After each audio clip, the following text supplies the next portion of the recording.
አንዱ ከመካከላችን ብድግ አለና ሻለቃ መንግስቱ ከመጣ ጊዜ ጀምሮ ስርዓተ ማህበሩን እንለውጣለን እያለ እየደጋገመ ሲናገር እንሰማለን።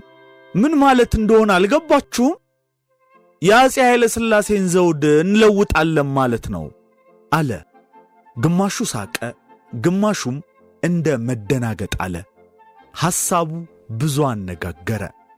እኔ በቀጥታ በዚያ ወቅትና በዚያ ሰዓት አፄ ኃይለ ሥላሴ በሚል በግልጽ ወደ መናገር ደረጃ አልገባውም። እኔ ስርዓት ነው የምለው። ታክቲካሊ ደጋግሜ እንደምለው ስንቶቻችን በዚህ እንደምናምንና ለዚህ እንደተዘጋጀን እርግጠኛ አልነበርኩም። ይሄ ነገር ቢከሽፍ ወዴት እንደሚሄድም አላውቅም። ዘልዬ እንደዚህ ራሱን ይዤ ሳበቃ እንዳይሆኑ ሆኖ ሊወድቅ ይችላልና በጥንቃቄ ነው የምንወያየው። ነገር ግን በደንብም መነጋገርም አለብን። ተደባብቆም አይሆንም።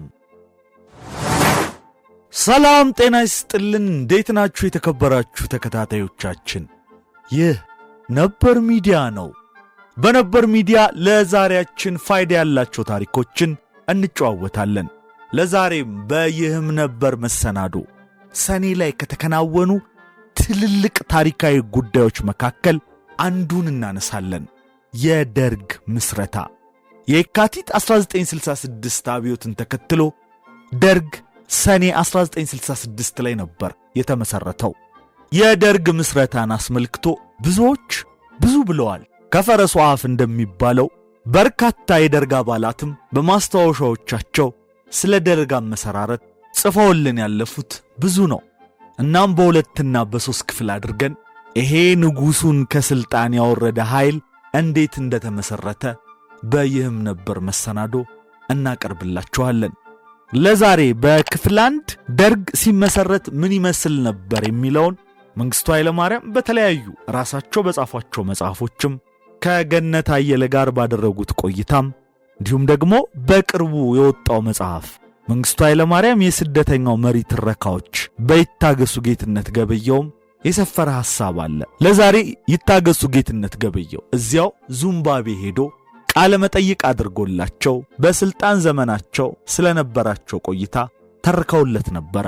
በዚህ የመንግስቱ ኃይለ ማርያም የስደተኛው መሪ ትረካዎች በሚል መጽሐፍ በስፋት ካነሱለት ጉዳይ መካከል እንዴት ደርግ ተመሰረተ፣ ደርግ ሲመሰረት የነበረው ሁኔታስ ምን ይመስል ነበር የሚለው ጉዳይ ነው። ለዛሬ በመጽሐፉ ላይ የሰፈረውን ሐሳብ ለእናንተ እናቀርብላችኋለን፣ እንተርክላችኋለን። በሌሎች ክፍሎች ደግሞ ደርግ ሲመሰረት ሁኔታው ምን ይመስል ነበር ሚለውን ከሌሎች የደርግ ባለስልጣናት መጽሐፎች እየቀነጨብን ሌላ መሰናዶ የምናዘጋጅላችሁ ይሆናል። ለዛሬ እስከ መሰናዶችን ፍጻሜ አብራችሁ እንድትቆዩ ነው በአክብሮት የምንጋብዘው። ለቻናላችን አዲስ የሆናችሁ ቤተሰብ እንድትሆኑና ቻናላችንን ላይክ፣ ሼር፣ ሰብስክራይብ እንድታደርጉ በአክብሮት እንጠይቃለን። መልካም ጊዜ። አዲስ አበባ ወታደሩ ተሰባስቦ ለውጥ ካልመጣ ብሎ ከአንድም ሁለት ጊዜ ሙከራ ተደርጎ በተለያየ ምክንያት የፈረሰበት ሂደት ነበር። ሶስተኛው ደረጃ ላይ ሲደርስ እነዚህ ከመሳፍንቱ ከመኳንንቱ የተዋለዱ የተጋቡ በጥቅም የተሳሰሩ ኃይሎች ጀነራሎች በሀገራችን በሚመጣው ለውጥ ረገድ ደጋፊ አይደሉም። የንጉሱ ማደጎች ናቸው። ከሻለቃና ከዛ በታች በሆኑ መኮንኖች ነው የምንመራው፣ በጀነራሎች አንመራም አለ ሰራዊቱ። ለዚህ እንቅስቃሴ ጀማሪ ነገሌ የነበረው 4ኛ ብርጌድ፣ ከርሱ ቀጥሎ ደግሞ ሰሜን ያለው 2ኛ ክፍለ ጦር ነበር። የሰሜኑ በየጊዜው ከሽፍታ ጋር ይዋጋል፣ ይሞታል፣ ብዙ ችግር አለ። ሆኖም መንግስት ይህን በሚገባ አይረዳም። ከዚያ ቀጥሎ የኛ ክፍል እንዲሁ እንቅስቃሴው የነበረበት ነው። እርግጥ በጊዜው ሶማሌዎቹ ጠቅልለው አልወረሩንም፣ ግን ጫፍ ላይ ያለ ነው። በተቻለው መጠን ክፍለ ጦሩን ለማደራጀት እየሞከርን ነው። በብሶት ደረጃ እኛ ትንሽ ሻል ያለ ደረጃ ነን ማለት ይቻላል። እናም 3ኛው ንቅናቄ ሲጀመር የነበርኩበት ሰራዊት አዲስ አበባ በ4ኛ ክፍለ ጦር በሚካሄደው እንቅስቃሴ ላይ እንደወክለው መረጠኝ። ኮሎኔል አጥናፉ አባተ ያኔ ሻለቃ ነበረ። 4ኛ ክፍለ ጦር ሰራዊቱን ሰብስቦ ቁጭ ብሏል። ከሰሜን አልመጣም፣ ከምስራቅ አልሄደም፣ ከደቡብም አልሄደም። አየር ኃይሎች፣ ባህር ኃይሎች ገና አልመጡም። እኛ ከሄድን በኋላ ነው የየጦሩ ኮታ የተሟላው። እንደደረስን ሁኔታው በጣም አስቸጋሪ ነበር። የሰው አይነት፣ የስብሰባው ሥርዓት፣ ቁጣው እንዴት ሊገለጽ እንደሚችል አላውቅ። ደግሞም ኢትዮጵያ በወቅቱ የነበረችበት ሁኔታ በጣም ያስፈራ ነበር። እናም ስንነጋገር ለምንድነው የመጣነው? ምን ልናደርግ ነው? ለመሆኑ ኢትዮጵያ ያለችበት ሁኔታ በውል ገብቶናል ወይ? ምንድነው የሚከተለው? እያልን ነጥብ በነጥብ እያነሳን ስንነጋገር አንዳንድ ሐሳብ ሰንዝሬ ስለነበር በዚያ ነው እንግዲህ የጠለፉኝ። በበነጋታው ስንገናኝ የለም አዲስ ውይይትና አጀንዳ ሳይሆን አስቀድመን ትናንትና ስንነጋገረው በነበረው ሻለቃ መንግስቱ የ3ኛ ክፍለ ጦር አባል በተናገሩት ሐሳብ ላይ ነው መነጋገር ያለብን። ምንድነው ዓላማችን? የኢትዮጵያ ወቅታዊ ሁኔታ ላይ ያለን ግንዛቤ የቱን ያህል ነው የሚለው ጥያቄ አልተመለሰም። ስለሆነም እዚህ ላይ ነው የምንነጋገረው አሉ ተሰብሳቢዎቹ። አጥናፉ ነበር የሚመራው። ጥሩን ቀጥል አለ። ሆኖም በጉዳዩ ላይ መልስ ለመስጠት ሲሞክር ትንሽ ተንገዳገደ። ሲመራ የነበረውን ነገር እንዳፈራረስኩበት ሳይገምት አልቀረም። ደስተኛ አልነበረም። ፊቱ ላይ የሚነበብ ነገር አለ። ተሰብሳቢውም ለጥያቄያችን መልስ የሚሰጥ ከሌለ ራሳቸው ሻለቃ መንግስቱ ምንድነው ዓላማችን ይላሉ ብለው ነገሩን ወደኔ ያዞሩት።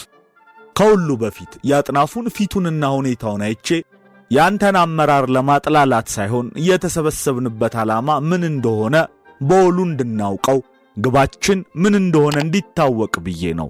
በዚህ በኩል አስከፍቼ እንደሆነ ይቅርታ ጠይቃለሁ ብያለሁ። አጥናፉም የለም የተከፋውበት ነገር የለም፣ አንተ የምትጨምረው ነገር ካለ ተናገር አለኝ።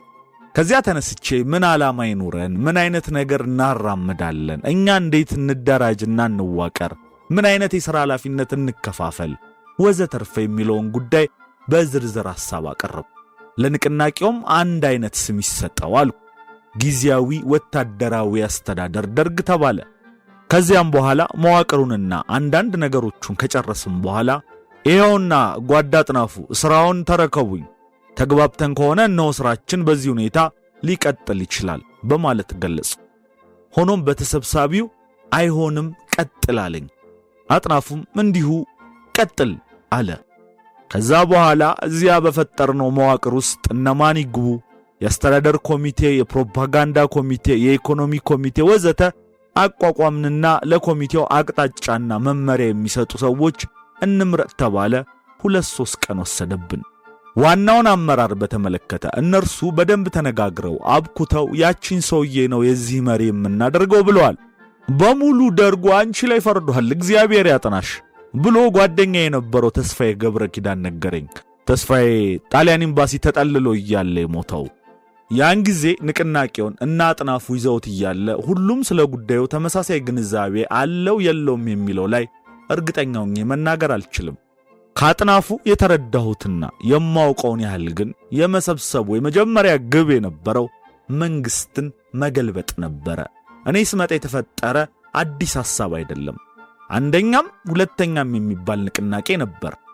ነባር መኮንኖችና ጁኒየሮች እንዲሁም ሰራዊቱ ተከፋፍሎ መግባባት ሳይቻል ቀርቶ ሁለቱም ከሸፈ። በሶስተኛው ካሁን ጀምሮ ትልልቆቹን የበላይ መኮንኖች እዚህ ውስጥ መክተት የለብንም፣ እነርሱ የሥርዓቱ ተጠቃሚዎች ስለሆኑ ያለው የዘውድ መንግሥት ደጋፊዎች ናቸው፣ ከእነርሱ ጋር ምንም አይነት ትብብርና ትግግዝ ማድረግ አንችልም፣ ስለዚህ ከሻለቃ ጀምሮ ያለውን የምናሳትፈው በሚል ከሞላ ጎደል ተስማምተው ይሁንታን አግኝተዋል። እኛም ከየክፍላችን የመጣ ነው በዚህ አይነት አካሄድ ነው። እዚያ ስንደርስ ከሻለቃ አንስቶ እስከ ታች ድረስ ያለው ሁሉም ሰው ይህንን ሐሳብ አምኖ ነው የመጣው። ሁሉም ሰው ተልእኮ ይሄ ነው ወይ ብባል እርግጠኛ አይደለሁም።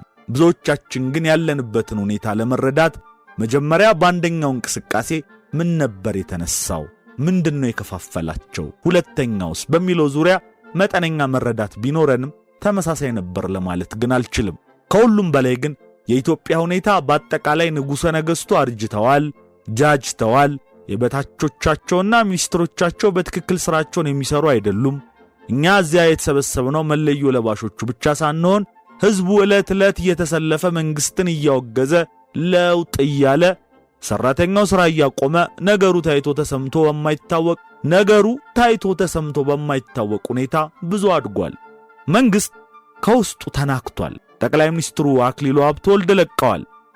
በዚህ ሁኔታ ውስጥ ነው ያለነው። ስለዚህ መንግስት ለማቋቋም ነው የመጣ ነው ማለት ይቻላል። ከባድ ነበር። እኔ ለእንደዚህ አይነት ነገር ዝግጁ አልነበርኩም። እንዲህ አይነት ነገርም አልተመኘሁም። ነገር ግን ድርጅታዊ መዋቅር ተፈጥሮ የመምራቱን ኃላፊነት ተሸከም ሲሉኝ በጣም ደነገጡ። ለመቀበል ዝግጁ አልነበርኩም። ግን ሁኔታውን በአጠቃላይ ሳየው አማራጭ የለም። አንድም እምቢ ብል ለእንደዚህ አይነት ዓላማ ባልተባበር እዚያም ቆይቼ ለመሳተፍ የሚያስችል ሁኔታ አይኖርም። ከዚያ ተመልሼ ደግሞ ክፍሌ ወክሎ ልኮኛል። ምንድነው የምለው? ስለዚህ የመጣውን መሸከም ነው ብዬ በራሴ ውሳኔ ሰጠው። ሆኖም ሲመርጡኝም ይህንኑ ሐሳቤን ነግሬ የኔ ምርጫ የሻለቃ አጥናፉ መቀጠል እንደሆነ ባሳውቅም የተሰብሳቢውን ይሁንታ ባለማግኘቴ እንግዲያስ እርሱን ምክትል ካላደረግኩ የሰጣችሁኝን ኃላፊነት መቀበል ያዳግተኛል አልኩ። ይህን ያልኩበት ምክንያት ሻለቃ አጥናፉ አባተ ከአንድም ሁለት ጊዜ በተደረገው ስብሰባ ላይ የነበረና የተሳተፈ ሰው ከመሆኑም በላይ የኮንጎ ዘማቾች አበላችንን ተነጥቀናል በማለት የፈጠሩት ታላቅ አድማ መሪ ስለነበረም ጭምር ነው። ከዚያም ባለፈ ከክቡር ዘበኛው ሌላ አዲስ አበባ በገፍና በብዛት ያለው አንድ ክፍለ ጦር ነው፣ 4ኛ ክፍለ ጦር የሚባለው። ሻለቃ አጥናፉ የዛ ክፍል አባልና በክፍሉ ሰዎች ዘንድ ተቀባይነት ያለው ሰው ነው። በአንድ ወገን ይህ ጉዳይ ከግምት መግባት ያለበት ነው። ሁለተኛ ደግሞ አጥናፉን ከአመራርነት አንስቶ ከ4ኛ ክፍለ ጦር ጋር ተስማምቶ መስራት በጣም አስቸጋሪ ነው የሚሆነው። እነርሱ ጦር ሰፈር ውስጥ በእነርሱ ጥበቃ ስር ነው ያለ ነው። ስለዚህ የኔን መመረጥ ትቼ አጥናፉን ማስመረጥ ነው ያስኩት። ተሰብሳቢዎቹ ይሁን እንዳልክ ብለው ሙሉ ድምፅ ሰጡኝ። ማን መሪ ነው ማን ነው ምንዝሩ የሚባለው ነገር ተጠናቀቀ። ከዚህ በኋላ ምንድነው የምንሰራው የሚለውን መነጋገር ጀመርን። ሰው በስሜት ለውጥ ይላል እንጂ ኢትዮጵያ እንዴት ትለወጥ ማንስ ነው የሚለውጣት የሚለው ነጥብ ላይ በእውነት ምንም ግንዛቤ አልነበረም። በጣም ብዙ ጊዜ ወስደን የፖለቲካ የኢኮኖሚ በወታደራዊ ሰራዊቱም በኩል ያለውን የሀገራችንን ጠቅላላ ሁኔታና ስጋቶች የቤተ መንግስቱ የምክር ቤቱ የተገንጣይ የጠባብ ብሔርተኞች ሁኔታ ሁሉ ተነስቶ ውይይት ተደረገ። በእርግጥ ሀገሪቱ የአመራር ለውጥ ያስፈልጋታል። ይሄ የአመራር ለውጥ የኢትዮጵያን አንድነት ማስከበር መቻል አለበት። የኢትዮጵያን አንድነት ለማስከበር ቅድሚያ የሰራዊቱ አንድነት ያስፈልጋል። ሰራዊቱን ተከፋፍሎ እርስ በርሱ እንዳይዋጋ ለአንድ ዓላማ ማሰለፍ አለብን። ከራሱ መሃል የወጣንና ራሱ ሰራዊቱ መርጦ የላከን ስለሆነ ይሄ አይቻልም የሚባል ነገር አይደለም። ይቻላል፣ ግን እንዴት የሚለውን ነገር ነው ማወቅ ያለብን። አንዳንድ ቀደም ብሎ የተነሱ ሐሳቦች አሉ። ሆኖም አብዩ ጉዳይ የሥርዓት ለውጥ ያስፈልጋል የሚለው ነው።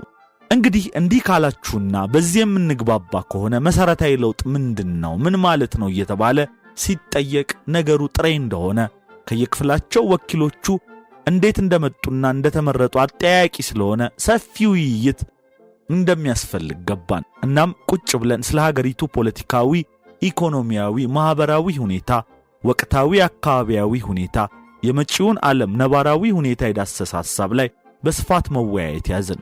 ከዚያም ከዚህ ወዴት እንሂድ የሚለው ላይ በአንድ ሐሳብ ለመጽናት ብዙ ቀናት ፈሽቶብናል። በዚህ ጊዜ በውስጥ ያሉትን የብዙዎቹን የደርግ አባላት ንቃተ ህሊናቸውን ከፍ ማድረግ ችለናል። በሌላ መልኩ ብዙዎቹ በሌላ መንገድ በተለያየ ግንዛቤ ደረጃ የመጡትን ሁሉ ለአንድ ዓላማ እንዲቆሙና ስላለንበት ሁኔታ ጠለቅ ያለ ግንዛቤ እንዲያገኙ ማድረግ ችለናል። ታሪክ ምን አይነት ኃላፊነት እንደጣለብን ለማስገንዘብ ተሞክሯል። ይሄ ከተሰራና ከሞላ ጎደል ላለንበት ሁኔታ ንቃተ ህሊናችንና የጋራ ግንዛቤያችንን ካቀራረብን ይህችን ሀገር መለወጥ ያስችላል ካለም በኋላ እንዴት ነው ወደዚህ ሥራ የምንገባው? ህብረተሰቡን በምን መልኩ ነው የምንቀርበው? በሚል የአጭር የመካከለኛና የረጅም ጊዜ እቅድ ነደፍን። ይህን እዚያ ስብሰባው ላይ ብቻ ቁጭ ብለን መነጋገር አልነበረም ሂደቱ። እኔ ቀን ከነርሱ ጋር ስነጋገር ውላለሁ፣ ማታ ደግሞ ሆቴል ቁጭ ብዬ ስጭር ስጽፍ አድራለሁ። ያንን ማታ የሰራሁትን ደግሞ ቀን ወስጄ እንወያይበታለን። በሌላው ቀንም በተመሳሳይ እንዲሁ አደርጋለሁ። አንዳንዴ ሆቴል በምንሆንበት ጊዜ የምንተዋወቅ ሰዎች ተፈላልገን እንዲህ አይነት ጥያቄ ተነስቷል፣ ምን ይመስላችኋል? እንዴት እናድርግ የምላቸው አንዳንድ ጓዶች አሉ። ለምሳሌ እንደ ብርሃኑ ባየ፣ እንደ ተካት ሁሉ ካሉት ከሐረር ከኔ ጋር ከመጡት ጋር እነጋገራለሁ። ከነ ተስፋዬ ገብረ ኪዳን እና ከናዝሬት ከመጡት ጋርም እንነጋገራለን። እንደዚህ እያልን ነገሩን ያብላላን በንቃተ ህሊና ደረጃ የተሰበሰበው የደርግ አባል የምንለው ለምን እንደተሰበሰበና ለምን እንደተዘጋጀ ከሞላ ጎደል እንዲገባው ማድረግ ችለናል። ስርዓት እንለውጣለን ምን ማለት ነው አለኝ አንዱ አንድ ቀን። ሁሉ ጊዜ ስርዓት እንለውጣለን ትላላችሁ ምን ማለት ነው? አንዱ ከመካከላችን ብድግ አለና ሻለቃ መንግስቱ ከመጣ ጊዜ ጀምሮ ስርዓተ ማህበሩን እንለውጣለን እያለ እየደጋገመ ሲናገር እንሰማለን። ምን ማለት እንደሆነ አልገባችሁም? የአፄ ኃይለ ሥላሴን ዘውድ እንለውጣለን ማለት ነው አለ። ግማሹ ሳቀ፣ ግማሹም እንደ መደናገጥ አለ። ሐሳቡ ብዙ አነጋገረ። እኔ በቀጥታ በዚያ ወቅትና በዚያ ሰዓት አፄ ኃይለ ሥላሴ በሚል በግልጽ ወደ መናገር ደረጃ አልገባውም። እኔ ስርዓት ነው የምለው ታክቲካሊ። ደጋግሜ እንደምለው ስንቶቻችን በዚህ እንደምናምንና ለዚህ እንደተዘጋጀን እርግጠኛ አልነበርኩም። ይሄ ነገር ቢከሽፍ ወዴት እንደሚሄድም አላውቅም። ዘልዬ እንደዚህ ራሱን ይዤ ሳበቃ እንዳይሆን ሆኖ ሊወድቅ ይችላልና በጥንቃቄ ነው የምንወያየው። ነገር ግን በደንብ መነጋገርም አለብን። ተደባብቆም አይሆንም። እናም ይህ ሂደት ትንሽ ከባድና ጊዜ የጠየቀ ሂደት ነበር። ሶስተኛው ንቅናቄ ደርግ ተብሎ እስኪገለጥ ድረስ ከወር ያላነሰ ጊዜ ወስዶብናል። እዚያው አራተኛ ክፍለ ጦር እየተሰበሰብን ንጉሱን ከዙፋናቸው እስክናወርድ ድረስ ከወር በላይ ቆይተናል። ንጉሱም ሆኑ መንግስት ስለምናደርገው ነገር መረጃ አልነበራቸውም ብዬ አላምንም። አደባባይ ቁጭ ብለን ነበር የምንነጋገረው። ሰራዊቱ ከአንድም 2-3 ጊዜ ለምን እንደተሰበሰበ ንጉሱ ያውቃሉ። የሥርዓት ለውጥ ለማምጣት ነው እየተባለ እኛ ጉባኤ ላይ ብቻ አይደለም ጎዳና ላይ የሚነገር የአደባባይ ምስጢር ነበር። ተማሪው በአደባባይ ወጥቶ ሥርዓተ መንግስት ይለወጥ ነው የሚለው። ሕዝቡ በአደባባይ ይህንኑ ነው የሚለው። እናም ንጉሱ የሚያደርጉት ነገር ችግር ብሏቸው ሰው ይለዋውጣሉ። አክሊሉን ሸኝተው እንዳልካቸውን ያመጣሉ። እንዳልካቸው በተቻለ መጠን ለውጥ ያስፈልጋል እያለ በሕዝቡ ላይ ለደረሱ አንዳንድ ችግሮችና የመንግስት ድክመቶች ምክንያት ናቸው የሚላቸውን ከጠቅላይ ሚኒስትሩ አክሊሉ ሀብተወልድ ጀምሮ የቀድሞ ባለስልጣናትን በሙሉ አሰረ። የእርሱ ጥረት የሕዝብ ድጋፍ ለማግኘት ነበር። እንዳሰበውም ከሞላ ጎደል ድጋፍ አግኝቶበታል። በሀገርና በሕዝብ ላይ ባደረሱት በደል ተጠያቂ ናቸው፣ ፍርድ መቅረብ አለባቸው አለ። የወሎ ረሃብ ስለምን ተደበቀ? እዚህ የከፋ ደረጃ እስኪደርስ ለምን አልታወቀም? ሌሎች አያሌ ነገሮችን ሁሉ ጠቅሶ ለመክሰስ ሞከረ። እዚያ ያሉት ባለስልጣኖች ደግሞ እሱን በጣም አድርገው ስለሚቃወሙት እሱም ለበቀል ብቻ ሳይሆን ራሱንና ንጉሱን አድኖ ከለውጥ ፈላጊው ሕዝብ ጋር ለመቆም ነበር ያስበው። ይሄ እኛንም ገብቶናል። እናም እርሱ የሚሰራውን ሥራ እኛም ለራሳችን ተጠቅመንበታል። እንዳልካቸው በዚሁ ሁኔታ 2 ወር ከምናምን ቆየ። በዚህ አይነት ሁኔታ ሰፋ ያለ ውይይትና ግንዛቤ ከተገኘ በኋላ ነው ተደባብቆ መቀጠል አይቻልም ንጉሱን እናውረድ የሚል አጀንዳ ላይ የተደረሰው። በነገራችን ላይ የመጨረሻውን የደርግ ስብሰባ ስናቋቁም ከቤተ መንግሥት የተላኩና እኛ ሳናውቃቸው ለንጉሱና ለመንግስት መረጃ የሚያቀብሉ ብዙ ሰዎች መካከላችን ነበሩ። የየዕለቱ ውይይታችንና ውሏችንን ጠቅላይ ሚኒስትር እንዳልካቸውም ንጉሱም ጭምር ያውቃሉ። ምን እናድርግ እያሉ የራሳቸውን ግምት ይገምታሉ። ይሄ ወታደር ምንድነው የሚፈልገው? ለመሆኑ ተባብሮና ተሳስቦ እንዲህ ያለ ዓላማ ለማስፈጸም ብቃቱና ድፍረቱ አለው ወይ? የሚመሩትስ እነማን ናቸው? እየተባለ ነው የሚገመገመው። ኋላም እነ ሻለቃ ከሌ የሚባሉ ናቸው የሚያሽከረክሩት ተብሎ ሲነገራቸው 2 ሻለቆች ይመቱ፣ አጥናፉና መንግስቱ የሚል ውሳኔ በንጉሱ ተሰጠ። እንዳጋጣሚ ሆኖ ይሄ መረጃ ደረሰን። እኛም በፍጥነት ከየሆቴላችን ወጥተን እዚያው ካምፓችን ተሰበሰብን። የንጉሱን ነፍሰ ገዳዮች በሰራዊቱ አድነን ሳይመቱን በፊት በቁጥጥር ስር ማድረግ ነበረብን። አደረግናቸውም። ይሄ ከሆነ በኋላ ደግሞ የጠቅላይ ሚኒስትሩን እንዲሁም የሌሎች የተቀሩ ሚኒስትሮች ጉዳይን መፍትሄ መስጠት ነበረብን። ከዚያም በላይ ደግሞ የሕገ መንግሥት ለውጥ ይደረግ ተብሎ ከኛ ቀደም ብሎ ተቋቁሞ የነበረው የሕገ መንግሥት አርቃቂ ኮሚቴ ጉዳይ አለ። ያው የተቋቋመው የወትሮ የቀዳማዊ ኃይለ ሥላሴ መንግሥት ፓርላማ አለ። ፓርላማው በተለያየ መንገድ ለውጡን የሚፈልግና ለውጥ የሚቃወም በሚል ተከፍሎ እርስ በራሱ እየተሟገተ ነው። አጠቃላይ የነበረው ሁኔታ ይህን ነበር የሚመስለው። የሕገ መንግሥት አርቃቂው ኮሚቴ ምን አይነት ሕገ መንግሥት እንደሚያረቅ አዘጋጅቶ ለኢትዮጵያ ሕዝብ ማሳየቱ አግባብ ነው። ምክንያቱም እኛ ሕገ መንግሥቱ እንዳይረቀቅ አደረጉ መባል የለብንም። ለሕገ መንግሥቱ አርቃቂዎችም ያሉበት ሄደን ኢትዮጵያ ያለችበትን ሁኔታ ትረዳላችሁ፣ የኢትዮጵያን ሕዝብ ወቅታዊ ስሜትና ፍላጎት ታውቃላችሁ፣ በተቻለ መጠን ሕዝቡ የሚጠብቀውን ሕገ መንግሥት እንደምታረቁ ተስፋ እናደርጋለን። ከዚህ ውጪ የምታስቡና ከዚህ በፊት እንደሚታወቀው የነበረውን ነገር መልሳችሁ የምትደርቱ ከሆነ በከንቱ ጊዜ ታባክናላችሁ ብያቸው ተመልሰናል።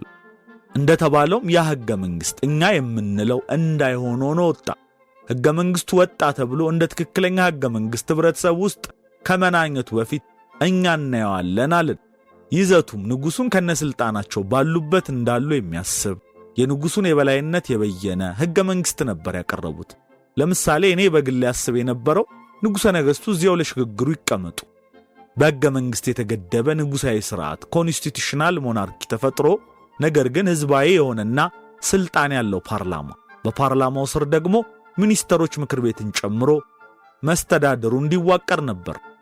ፓርላማው ሕግ አውጪ፣ ሚኒስትሮች ምክር ቤት ሕግ አስፈጻሚ ሆኖ በወቅቱ ካለው የኢትዮጵያ ሕዝብ ፍላጎት ጋር የሚጣጣም መሆኑን ካውንተር ቼክ እንድንሰራው ነው ቢዋቀር ጥሩ ነው ብዬ ነበር የማምነው። ጠቅላይ ሚኒስትሩ ግን እንዲህ እንዲሰራ አልፈለገም እና ቀድሞ ተንቀዠቀዠ። በመሆኑም ንጉሡ ወረዱ። እንዳልካቸው ቢስማማና ቢተባበር እዚያ የተሰየመውና የተሰበሰበው ሕገ መንግሥት አርቃቂ ቡድን ከወቅቱ ጋር ቢሄድና ይህን ስሜት የሚከተሉ ቢሆን ኖሮ የሽግግሩ ጊዜ ለስላሳና ትንሽ ቀዝቀዝ ያለ ሊሆን ይችል ነበር ብዬ አምናለሁ። እነርሱ ግን በጭራሽ ከወቅቱ ጥያቄና የሕዝብ ፍላጎት ጋር አይተዋወቁም ነበር። ሁሌም የሚገርመኝ ይሄ ነው። ስለዚህ የሕገ መንግሥቱ አርቃቂ የተባለው አካል ጉዳዩን ለምንም አላደረሰውም፣ ለምንም አላበቃውም። ይሄ እያለ ነው እንግዲህ 1967 ንጉሡን ከዙፋናቸው ለማውረድ መስከረም 1 የወሰንነው።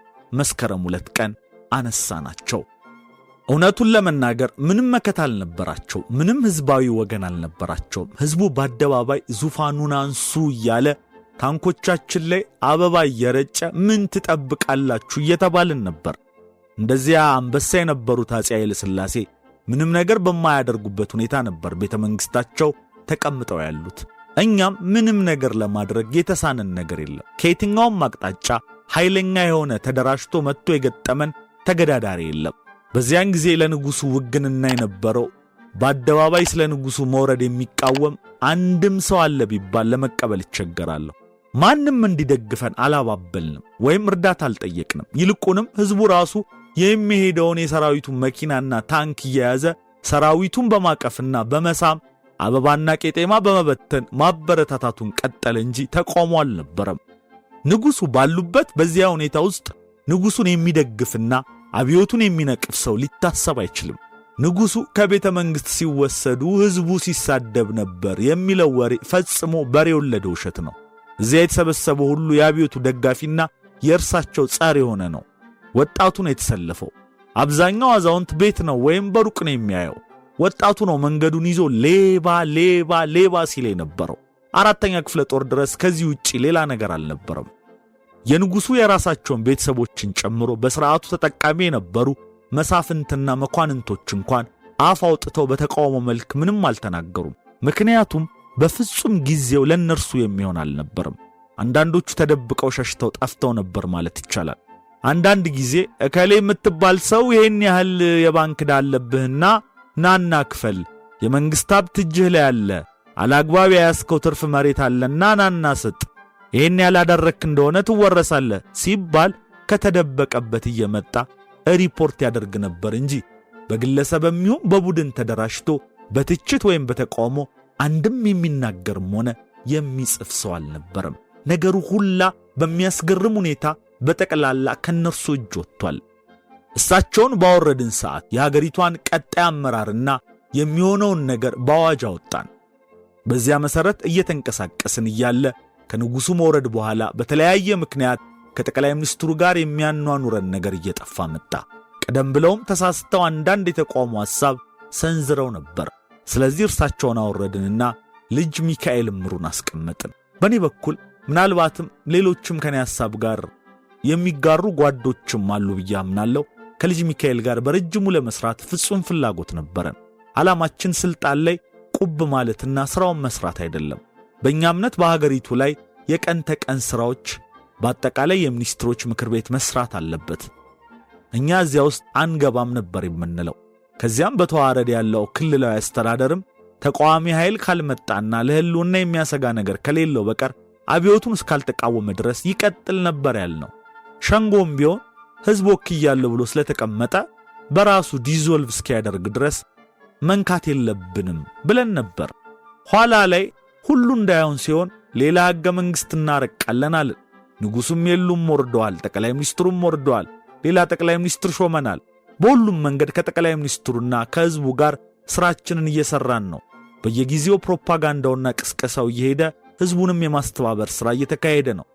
በኢትዮጵያ ውስጥ ለሚመጣው ለውጥ ከምንም በላይ ቅድሚያ የሚሰጠው መሰረታዊ ነገር አይነተኛውና አንገብጋቢው ትኩረት መሬት ላራሹ የሚባለው ሐሳብ ስለሆነ ፊታችንን ወደ እርሱ አዞርን። የተከበራችሁ የነበር ሚዲያ ተከታታዮች ለዛሬ በይህም ነበር መሰናዷችን ደርግ ሲመሰረት የነበረው ሁኔታ ምን ይመስል ነበር የሚለውን ከዋናው ሰው ከመንግስቱ ኃይለማርያም አፍ ወደ እናንተ አድርሰናል። እንደወደዳችሁት እምነታችን ነው። በዚሁ የደርግ አመሰራረት ላይ አስመልክተን በመናዘጋጀው ይህም ነበር መሰናዶ እስክንገናኝ ለዛሬ በዚሁ እንሰናበታችኋለን። ለቻናላችን አዲስ የሆናችሁ ቤተሰብ እንድትሆኑና ቻናላችንን ላይክ፣ ሼር፣ ሰብስክራይብ እንድታደርጉ በድጋሚ ልናስታውስ እንወዳለን። መልካም ጊዜ።